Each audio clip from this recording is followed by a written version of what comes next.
हरे Krishna everyone. आज हम श्रीमद् भगवत गीता के 12वें अध्याय के 16वें श्लोक को करने जा रहे हैं। इस अध्याय में भगवान भक्तों के शुद्ध भक्तों के अभिलक्षणों का वर्णन कर रहे हैं। पहले तो अर्जुन ने भगवान से प्रश्न पूछा कि सगुण और निराकार की पूजा करने वालों में से कौन श्रेष्ठ है। भगवान ने बताया जो साकार रूप की पूजा करते हैं। फिर जो निराकार की पूजा करते हैं उनका रास्ता कितना कठिन है वो बताया। फिर बताया कि भगवान की प्राप्ति के लिए जो चार मार्ग हैं, कैसे कैसे जो अलग अलग लोग हैं वो भगवान तक पहुंच सकते हैं। या तो मन और बुद्धि को पूरी तरह से भगवान को अर्पित कर दो, वो नहीं हो रहा तो भक्ति योग के विधि विधानों का पालन करो, वो नहीं हो रहा तो भगवान की सेवा कीजिए, सेवा के लिए कोई कर्म कीजिए, वो भी नहीं हो रहा तो फिर कर्मों के फलों का त्याग कीजिए। ये बताने के बाद भगवान ने भी शुद्ध भक्त के लक्षणों का वर्णन किया है।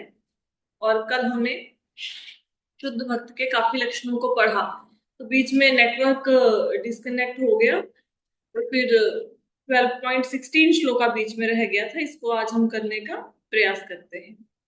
तो 12.13 से लेके 12.19 तक, 12.13 से लेके 19 तक भगवान शुद्ध भक्तों के लक्षणों का वर्णन कर रहे हैं। तो श्लोका स्टार्ट करते हैं। श्लोका है आज का। अनपेक्षः सुचिर्दक्ष उदासीनो गतव्यथः सर्वारंभ परित्यागी यो मद भक्तः स मे प्रिय। भगवान कहते हैं ऐसा मेरा भक्त जो सामान्य कार्यकलापों पर आश्रित नहीं है, जो शुद्ध है,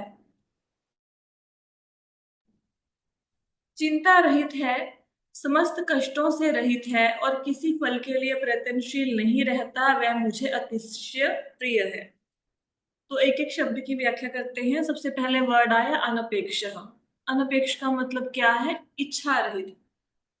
इसका अर्थ क्या है कि जो भक्त होता है, भक्त भगवान को सर्वश्रेष्ठ मानता है और भगवान की प्राप्ति से बड़ा उसके लिए और कोई लक्ष्य नहीं है, इससे बड़ा उसके लिए कोई लाभ नहीं है। उसको संसार की किसी वस्तु में कोई भी आकर्षण नहीं है। इवन उसके जो शरीर मन इंद्रियां बुद्धि है वो उसको भी अपना नहीं मानता, उसको भी भगवान का ही मानता है। तो भगवान जो ऐसा भक्त होता है, ऐसे भक्त की सारी, जैसे कोई व्यक्ति कहता है ना कि सबको छोड़ के भक्त बन जाएंगे, फिर रोटी कहाँ से आएगी, खाना कहाँ से खाएंगे। ये बहुत बार आपने घर में सुना होगा कि काम करना भी तो जरूरी है।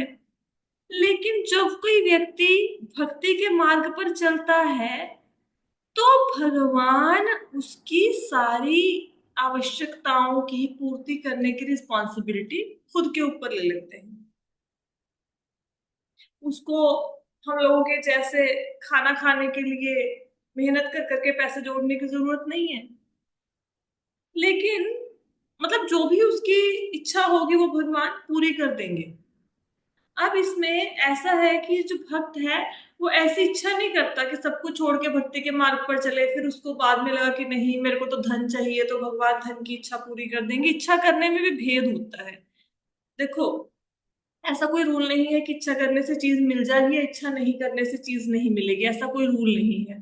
क्योंकि जैसे चोर होता है, चोर बहुत ज्यादा इच्छा करता है कि मेरे पास धन आ जाए, धन आ जाए। लेकिन ऐसा थोड़ा ना होता है कि चोर के पास हमेशा धन आता है।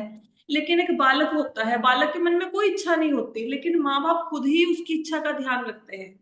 उसके बिना मांगे ही उसको खाना देते हैं, स्कूल जाता है उसके बिना मांगे ही उसको बुक्स पेंसिल इरेजर सब कुछ बैग में डाल के देते हैं, है ना। तो भक्त इच्छा करता ही नहीं है। इच्छा करने से इच्छा ना करना ज्यादा अच्छा है। इच्छा करने से होता क्या है, हम अपने मार्ग में रुकावटें खड़ी कर लेते हैं। जैसे एक छोटा बच्चा है, उसको तो नहीं पता ना कि मेरे लिए क्या अच्छा है क्या बुरा है, लेकिन माँ बाप को पता है कि बालक के लिए अच्छा क्या है बुरा क्या है। तो ऐसे ही भगवान को पता है कि मेरे भक्तों के लिए क्या अच्छा है क्या बुरा है। भगवान भक्त की सारी आवश्यकताओं की अपने आप ही पूर्ति कर देते हैं। जो भक्त होते हैं वो अपने जीवन यापन के लिए संसारिक कार्यकलापों पर आश्रित नहीं होते। पर इसका अर्थ ये नहीं है कि सारे काम छोड़ के बैठ जाओ, कि भगवान अपने आप ही खाना दे जाएंगे, बिजनेस छोड़ दो, है नौकरी छोड़ दो। क्योंकि भगवान ने कर्म करने की प्रेरणा दी है। अर्जुन को भी तो बोला, अर्जुन को ये थोड़ा ना बोला कि मेरी भक्ति करो जंगल में जाके बैठ जाओ, अर्जुन के कह रहे हैं युद्ध करो। तो भक्त के मन में ये टेंशन नहीं होती बेसिकली कि मेरा क्या होगा, मेरी जरूरतें कैसे पूरी होंगी। क्योंकि भगवान ऑलरेडी उनकी जरूरतों का पूरा करने का पहले ही योजना बना चुके होते हैं। हम्म? फिर नेक्स्ट क्या है, शुचिर दक्ष। शुचि, शुचि का अर्थ क्या है? शुचि का अर्थ कल बताया था कि आंतरिक और बाहरी पवित्रता। बाहरी पवित्रता कैसे आएगी? जैसे नहाना है, और भक्तों को दिन में 2 बार तो जरूर नहाना चाहिए, ठीक है। आंतरिक पवित्रता कैसे आएगी? आंतरिक पवित्रता आएगी जैसे काम, क्रोध, लालच, मोह, इन विचारों से जब मन शुद्ध हो जाएगा, ये विकार चले जाएंगे, तो आंतरिक शुद्धता आएगी। तो इसको कहते हैं शुचि। और शरीर में जब मैं और मेरापन का भाव नहीं होता, ऐसे भक्त का शरीर पवित्र होता है। जिस शुचि का अर्थ जो रामसुख दास जी बताते हैं, वो क्या बताते हैं साधक संजीवनी में, कि शुचि का अर्थ है कि भक्त के अंदर मैं और मेरेपन का कोई भाव नहीं है। क्योंकि उसके अंदर मैं और मेरेपन का कोई भाव नहीं है, और वो कामनाओं से, इच्छाओं से, राग, द्वेष, लालच, मोह, विकार सबसे मुक्त हो चुका है। तो ऐसा भक्त शुद्ध होता है, जहां भी वो जाता है उस स्थान को तीर्थ के समान बना देता है। जब भागीरथी जी गंगा नदी को यहाँ पे लेके आए, तो गंगा नदी ने बोला कि मैं नहीं जाऊंगी धरती पर, क्योंकि सब लोग मेरे अंदर स्नान करेंगे और फिर क्या होगा कि वो अपने पापों को मुझे देकर चले जाएंगे, मैं इनके पापों का बोझ कैसे उठाऊंगी। तो भागीरथी कहते कि जो गंगा माता को, कि हे माता, जिन्होंने लोक परलोक की समस्त कामनाओं का त्याग कर दिया, उनको ऐसा भी नहीं कि उनको परलोक में सुख मिले या इस लोक में मिले ना, सारी कामनाओं को त्याग कर दिया।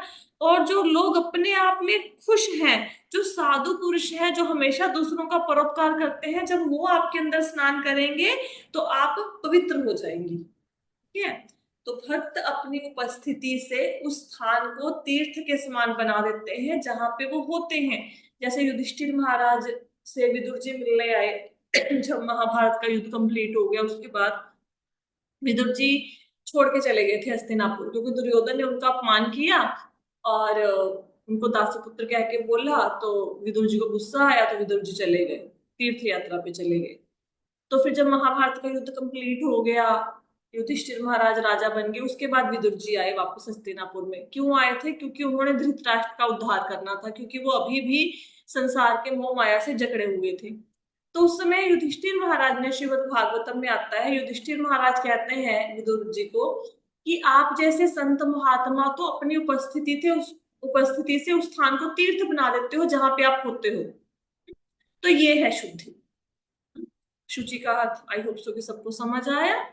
इसके बाद दक्ष। दक्ष का अर्थ क्या है? दक्ष का अर्थ है, दक्ष का मतलब होता है चतुर। चतुर कौन है? जिसको ये पता है कि मेरे जीवन का लक्ष्य भगवान की प्राप्ति है, जो शास्त्रों में विश्वास रखता है, वो है दक्ष। और दक्ष का एक अर्थ ये भी है कि जिसको जो भगवान की सेवा दी जाए उसको दक्षता पूर्वक उस सेवा को निभाए, हर अवसर को भगवान की सेवा के रूप में वो देखे और ये ढूंढे कि मैं भगवान की सेवा कैसे कर सकता हूँ, वो भी दक्ष है। फिर आ गया उदासीनो अनपेक्षा शुचिर दक्ष। उदासीनो, उदासीन का अर्थ क्या है? उदासीन का अर्थ होता है, उत आसीन से बना है उदासीन। उदासीन का अर्थ होता है ऊपर बैठा हुआ। ऊपर बैठे का मतलब क्या है? तटस्थ, पक्षपात से रहित। तो जो भक्त होता है वो पक्षपात से रहित होता है। जैसे एक व्यक्ति है, वो पहाड़ की चोटी पे बैठा है, बहुत ऊंची चोटी पे। अब नीचे खाई में आग लग जाए, बाढ़ आ जाए, उसको क्या फर्क पड़ता है? उसको कोई फर्क पड़ता है? उसको कोई फर्क नहीं पड़ता।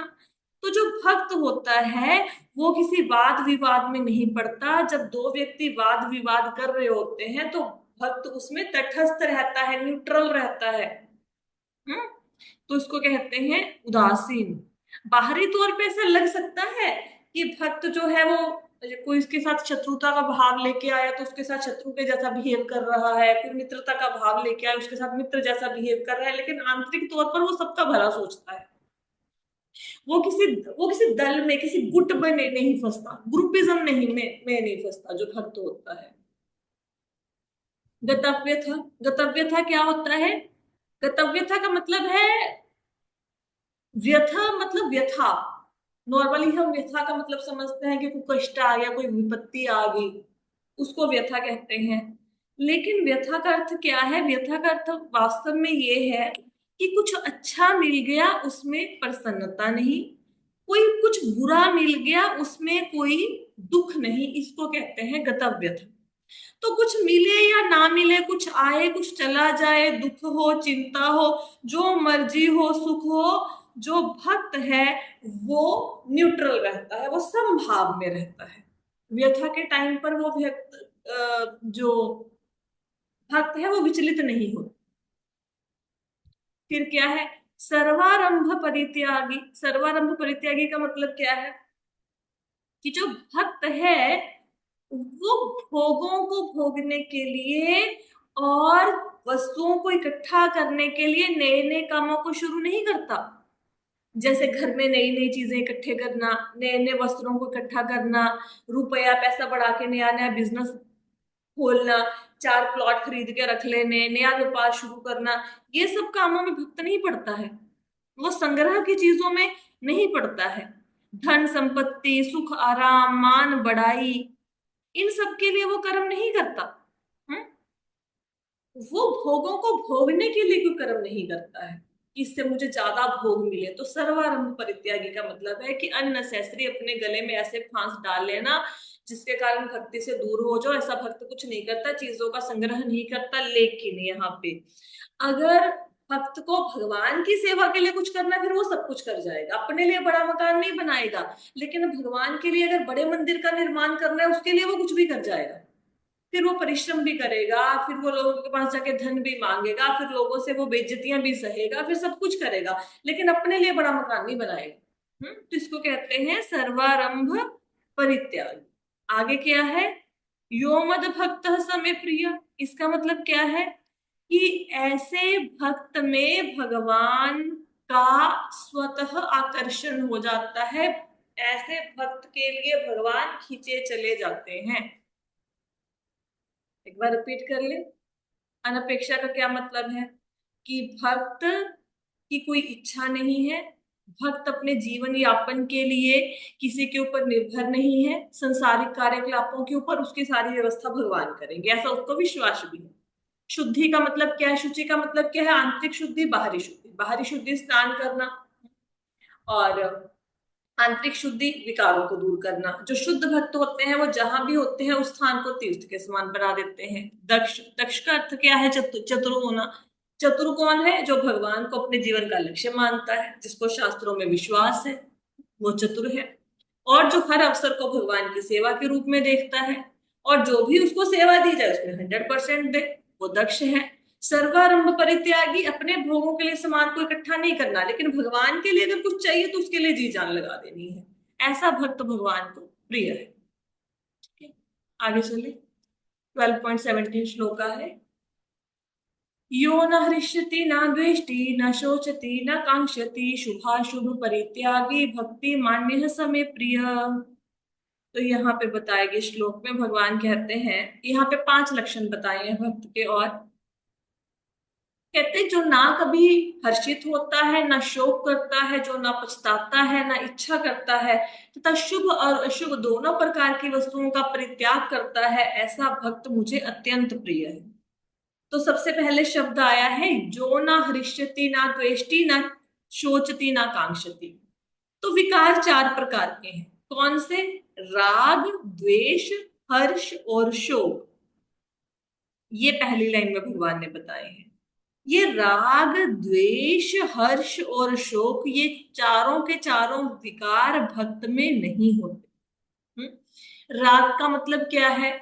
आपका किसी के प्रति आकर्षण है, किसी के प्रति आसक्ति है, फेवरेबल आकर्षण है। ठीक है, जैसे आप कोई आपका दोस्त है तो उसके प्रति आपके संतान है, है ना, उस चीज के प्रति आपका आकर्षण होगा, राग होगा, आसक्ति होगी उसमें, है ना। द्वेष का मतलब क्या है? राग मतलब मुझे ये चीज अच्छी लगती है, द्वेष मतलब मुझे ये चीज अच्छी नहीं लगती, ये व्यक्ति मुझे अच्छा नहीं लगता, वो हो गया द्वेष। तो भक्तों में राग और द्वेष दोनों ही नहीं होते। जब राग और द्वेष नहीं होते तो हर्ष और शोक अपने आप खत्म हो जाते हैं। कैसे? क्योंकि भक्तों का राग नहीं है। राग नहीं है मतलब उसके मन में फेवरेबल चीजों के प्रति कोई आकर्षण नहीं है। तो हर्ष खत्म हो गया। हर्ष कब होता है? जब मेरी फेवरेट चीज मुझे मिल जाएगी तो मेरा राग होगा। जब राग होगा, जब फेवरेट चीज मिल जाएगी तो क्या होगा? उससे हर्ष होगा। तो क्योंकि राग ही नहीं है तो हर्ष भी खत्म हो गया। अगर किसी चीज के प्रति कोई आसक्ति ही नहीं है तो उसके मिलने से या ना मिलने से फिर क्या फर्क पड़ता है? कोई फर्क नहीं पड़ता। द्वेष, द्वेष मतलब ये व्यक्ति मुझे दिखना नहीं चाहिए, ये वस्तु मुझे चाहिए नहीं, ठीक है, ये द्वेष हो गया। तो भक्त का ऐसा कोई किसी के प्रति भाव ही नहीं है, वो हर एक से द्वेष से मुक्त है। तो जब द्वेष ही नहीं है तो शोक काहे का? हमें शोक क्यों होता है जब हमारी चीजें हमारे हाथ से निकल जाती हैं, हमारे रिश्ते हमारे हाथ से निकल जाते हैं, जो हमारे रिश्ते हैं, जो हमारे संबंधी हैं वो हमारा सम्मान नहीं करते, तो द्वेष होता है ना। तो जब ऐसी कोई कामना ही नहीं है तो द्वेष काहे का? ठीक है। तो भक्तों में राग, द्वेष, हर्ष और शोक, ये चारों चीजें नहीं होती। इसको कैसे समझोगे? जैसे रात है, अंधेरा हो रखा है, तो रात्रि के समय क्या इच्छा होती है कि कोई लाइट जला दे, ठीक है। अब कोई लाइट जला दे तो क्या होता है? हर्ष होता है, खुशी होती है ना। अब अब बिजली कट गई रात को। अब आपके मन में इच्छा थी लाइट हो, मैं काम करूं, खाना बनाऊं, बिजली कट गई तो क्या होता है? गुस्सा आ गया।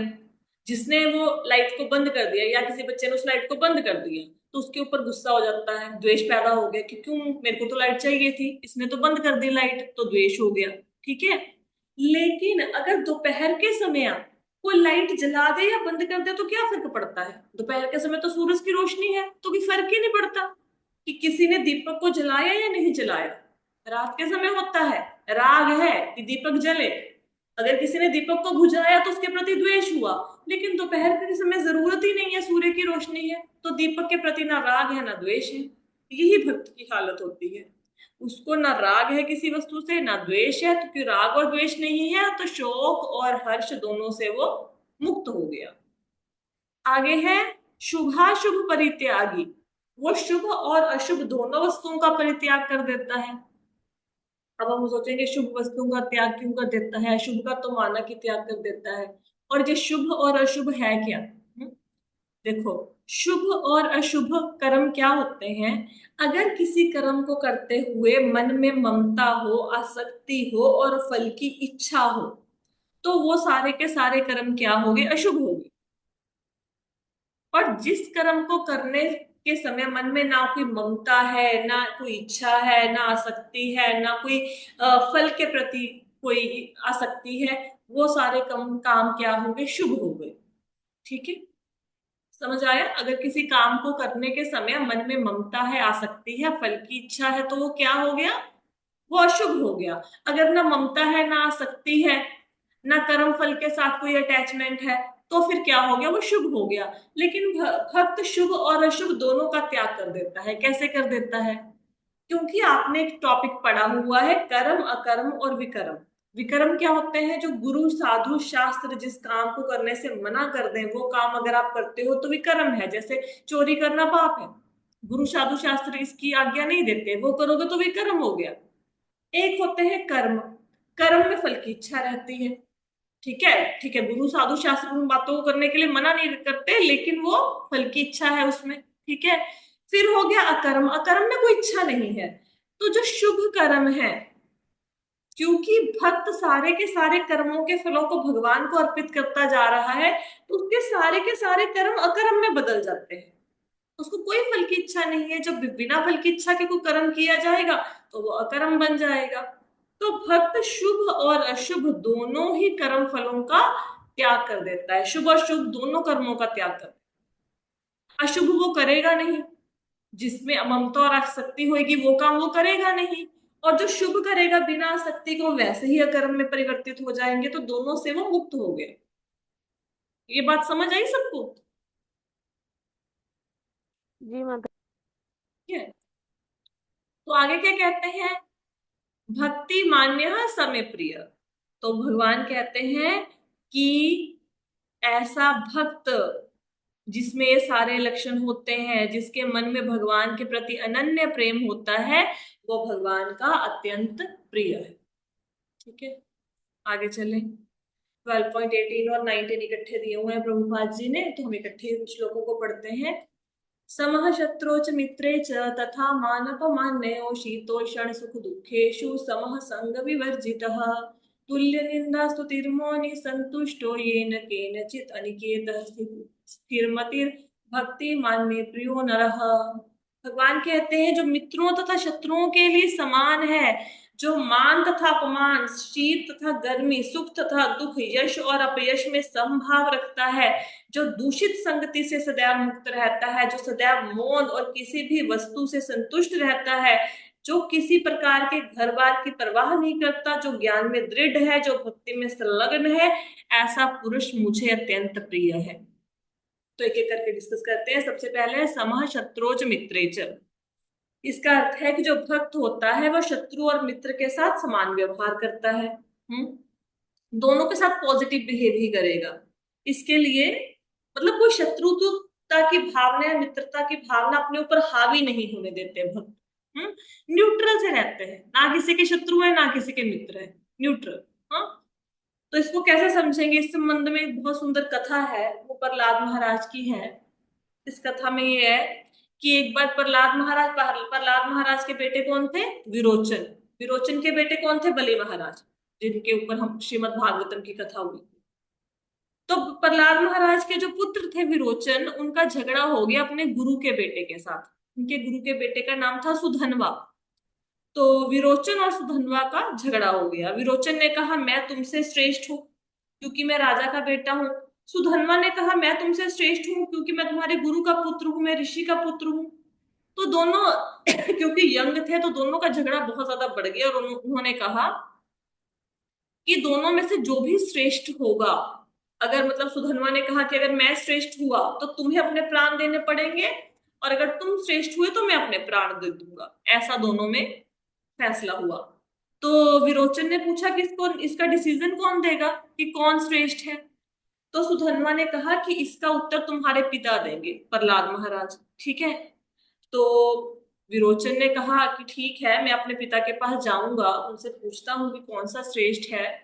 लेकिन तुम तो ये बोलोगे कि उन्होंने पक्षपात कर दिया, है ना, कि अगर मेरे पिता इस बात का निर्णय करेंगे कि तुम अच्छे हो या मैं अच्छा हूं, तो उससे क्या होगा, इससे तो उनके ऊपर पक्षपात का इल्जाम लग जाएगा। तो सुधनवा ने कहा, कहते कि नहीं, मेरे जो पिता हैं अंगिरा ऋषि, उन्होंने बताया है कि जो प्रहलाद महाराज हैं वो न्याय की मूर्ति है, वो कभी भेदभाव नहीं करते। तो दोनों बालक चले गए प्रहलाद महाराज के पास।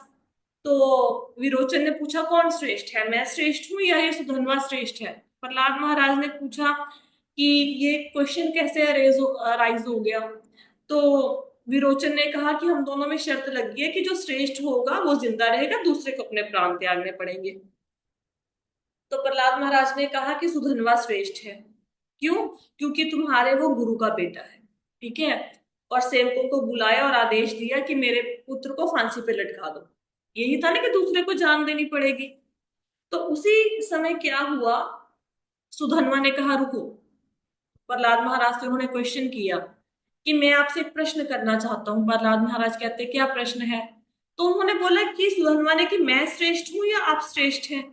तो प्रहलाद महाराज ने बोला कि मेरा जन्म तो राक्षस परिवार में हुआ है, तुम ऋषि के बेटे हो, और तुम्हारे पिता मेरे गुरु हैं, तो ऑब्वियसली तुम गुरु के बेटे हो, तुम श्रेष्ठ हो। तो सुधनवा ने कहा तो फिर तो तुम्हें मेरे आदेश का पालन करना चाहिए। प्रहलाद महाराज ने कहा बिल्कुल, आप जो भी आदेश देंगे मैं पालन करूंगा। तो सुधनवा ने कहा कि विरोचन को मुक्त कर दो, जो तुमने फांसी की सजा दी है इसको कैंसिल कर दो। तो इसको देखकर सब लोग प्रसन्न हो गए कि प्रहलाद महाराज ने कितना अच्छा न्याय किया है। तो कहने का मतलब है कि मित्र और शत्रु के लिए समान है। ऐसा प्रहलाद महाराज ने ये नहीं देखा कि अगर मैंने ये निर्णय विरोचन के पक्ष में नहीं दिया तो विरोचन की मृत्यु हो जाएगी। उन्होंने मित्र या शत्रु के साथ भेदभाव नहीं किया, दोनों को वही बताया जो सही था। तो जो भक्त होते हैं वो मित्र और शत्रु के लिए समान होते हैं। आगे है मान अपमान में समभाव रहना। भक्त अपने मान और अपमान की ओर ध्यान ही नहीं देते। उनको कोई फर्क ही नहीं पड़ता कि किसी ने उसका मान कर दिया या अपमान कर दिया। जैसे कई बार ऐसा कुछ हो जाता है जीवन में कि हमें ऐसा लगता है कि मेरी यहाँ पे इंसल्ट हो गई है, या फिर मेरे साथ सही नहीं हुआ इस सिचुएशन में। लेकिन ये भाव अगर हमने भगवत गीता को पढ़ा है और हम कहते हैं कि हम शरीर नहीं हम आत्मा है, तो आत्मा का तो कोई मान और अपमान होता ही नहीं। फिर मान और अपमान के समय हम इतने विचलित क्यों हो जाते हैं? फिर हमें भगवत गीता पढ़ने का बेनिफिट क्या हुआ? तो भगवत गीता को जीवन में धारण करना है, तोता नहीं बनना कि याद है सारी चीजें। धारण करना है। जैसे एक बार क्या हुआ, अम, कथा याद आई थी इसके ऊपर। चलो एनीवेज, जो याद आएगी तो सुनाऊंगी। तो मान और अपमान दोनों में हम महात्मा बुद्ध की कथा है कि महात्मा बुद्ध को एक बार किसी स्त्री ने बहुत गालियां दी। महात्मा बुद्ध चुपचाप शांत होकर सुनते रहे। तो स्त्री को बड़ा आश्चर्य हुआ कि महात्मा बुद्ध कुछ बोल क्यों नहीं रहे। तो उन्होंने कहा कि देखो, तुमने मुझे गालियां दी लेकिन मैं गालियों को स्वीकार ही नहीं कर रहा हूँ। सपोज आप लोग मुझे गिफ्ट देते हो, मैं गिफ्ट को स्वीकार नहीं करती हूँ, तो गिफ्ट किसका हुआ? वो आपका ही हुआ ना। तो महात्मा बुद्ध कहते हैं मैं उनको स्वीकार ही नहीं कर रहा हूँ, तो वो सारी गालियां आपकी ही हुई ना। ठीक है। तो जो भक्त होते हैं वो मान और अपमान को दिल पे नहीं लेते। ठीक है, दोनों में संभाव। फिर है शीतोष्ण सुख देव दुखेशु, कि भक्त सर्दी गर्मी और सुख दुख में समभाव से रहते हैं। चाहे कोई अ, मुसीबत की घड़ी आए, चाहे कोई सुख के दिन चल रहे हो, दोनों को सहन करते हैं। ठीक है। जैसे अभी गर्मी का महीना है, मई के महीने में कितना ज्यादा तापमान है, बाहर 43 डिग्री का तापमान है। तो हल क्या है? अगर लाइट चली गई, कोई हल है आपके पास? इन्वर्टर डाउन हो जाए, लाइट चली जाए, तो क्या हल है? सहन करना पड़ेगा। कोई और हल नहीं है ना। सर्दी है, दिसंबर का महीना है, बहुत ज्यादा ठंड पड़ रही है, बारिश हो रही है, क्या करोगे? सहन ही करना पड़ेगा ना।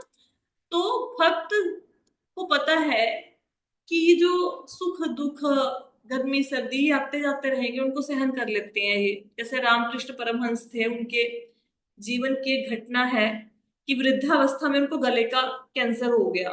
तो काली माता के भक्त थे, लोगों ने बोला कि आप काली माता से प्रार्थना करके कैंसर को ठीक करवा लो। तो उन्होंने बोला कि मेरा मन हमेशा काली माँ के प्रेम में मग्न रहता है, मैं एक छोटे से कैंसर को ठीक करने के लिए उनसे प्रार्थना क्यों करूं? उनकी जो इच्छा होगी उनको करने दो। तो वो कभी भी, भक्त अगर कष्ट में भी होते हैं, भगवान से कष्टों से छुटकारा पाने के लिए भी प्रार्थना नहीं करते। लेकिन इसका मतलब ऐसा नहीं है कि अगर आप कष्ट में और आपने भगवान से प्रार्थना करी तो आप गलत हो गए। भगवान तब भी खुशी होते हैं। क्यों? क्योंकि कम से कम देवी देवता के पास तो नहीं गए, भगवान के पास गए ना।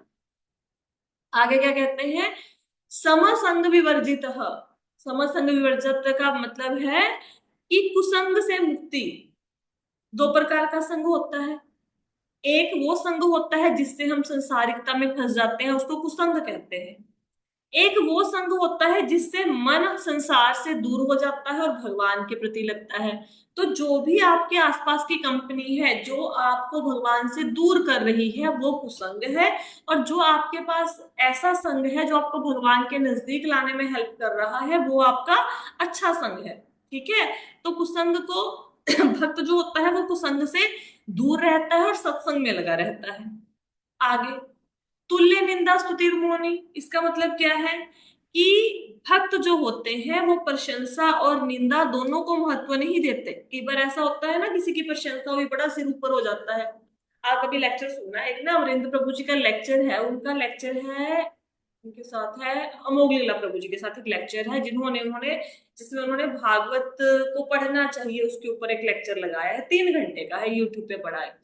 आप देखो उसमें ना अमरेंद्र प्रभु जी से एक प्रश्न पूछते हैं कि जिन जिन लोगों ने भागवत सुननी है हाथ खड़े करो। मतलब अगर सपोज, अगर कोई स्पीकर हो, सपोज अगर मैं स्पीकर हूं तो मैं पूछूं कि जिस जिस व्यक्ति ने मेरे से कथा सुननी है हाथ खड़ा करो, तो बीइंग अ स्पीकर मैं ऊपर देखूंगी ना कि हाँ किस किसने हाथ खड़ा किया। मतलब अमरेंद्र प्रभु जी सो हम्बल, वो देखते भी नहीं है किसने हाथ खड़ा किया। और वो लेक्चर कंप्लीट होता है तो उसके बाद मेरे ख्याल से 5 मिनट कॉन्टिन्यूसली क्लैपिंग होती है। और वो अपनी भक्ति करने में लगे हुए हैं, बिल्कुल मतलब उनका सिर नीचा है और बिल्कुल देख भी नहीं रहे कौन उनके लिए क्लैपिंग कर रहा है। अब सोचो कितना कितना बड़ा भाव है कि कोई हमारी इतनी प्रशंसा करे, हम तो कॉलर ऊंचा करके खड़े हो जाएंगे ना, कौन कौन क्लैपिंग कर रहा है मेरे लिए, है ना, किस किसने मेरे बारे में अच्छा बोला, किसने बुरा बोला। कुछ भी नहीं चाहिए, प्रशंसा निंदा सब में एक समान। फिर क्या कहते हैं, तुल्य निंदा स्तुतिर मौनी। मौनी का मतलब क्या है, मौनी का मतलब है मौन रहना। लेकिन मौन व्यक्ति वो होता है, अगर मतलब कोई मूर्ख मौन रहता है, जो व्यक्ति समझदार है वो तो क्या करेगा, वो तो कृष्ण कथा बोलेगा, है ना। मौन का मतलब ये नहीं कि चुप करके बैठ जाओ। अब अब कोया है, कोया सारा दिन काउं काउं करता रहता है ना, तो वो कोई बोलना थोड़े ना है, सात दिन संसार की बातों के प्रति बोलते रहे। तो मौनी का अर्थ है कि जो भक्त होता है वो संसारिक बातें जब होती है वो मौन रहता है, लेकिन वो उसके मुख से क्या निकलती है, कृष्ण कथा।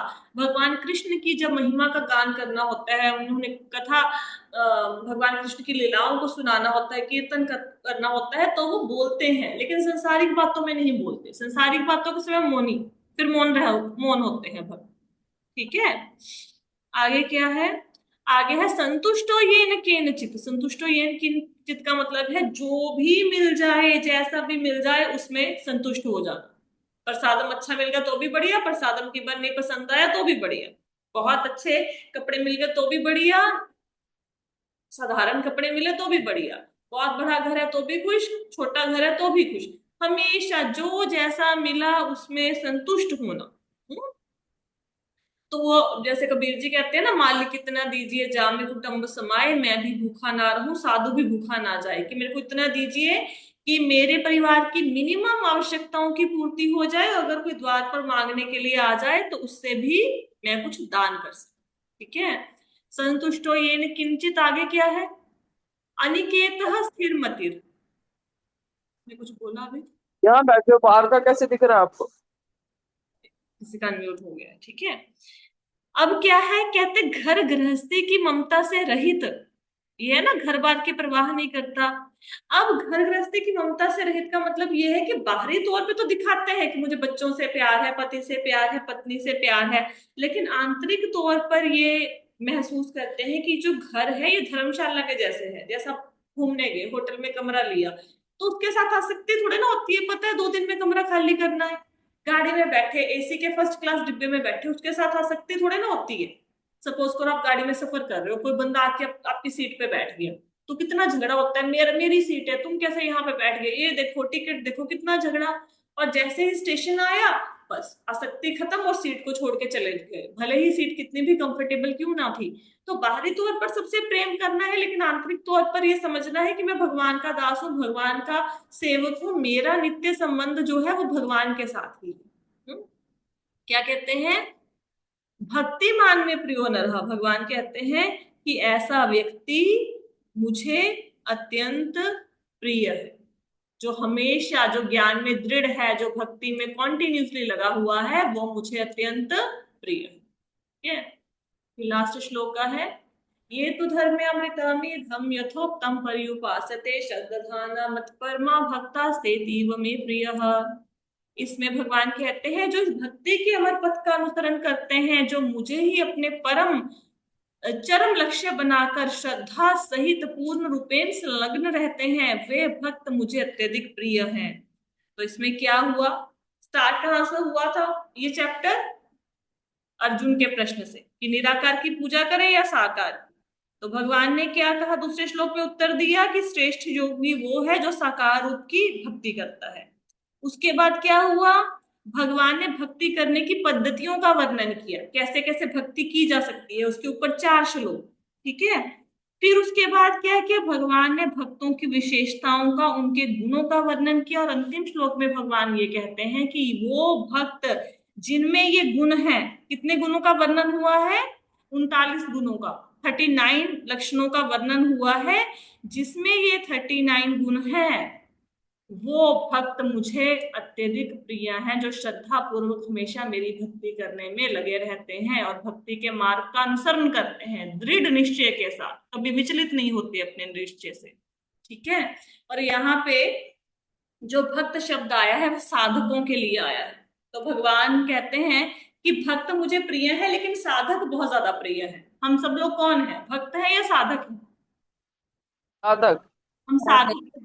तो भगवान को साधक बहुत प्रिय है। क्यों प्रिय है? भगवान कहते भक्त तो मुझे प्यारे हैं, साधक बहुत ज्यादा प्यारे हैं। इसके दो कारण हैं।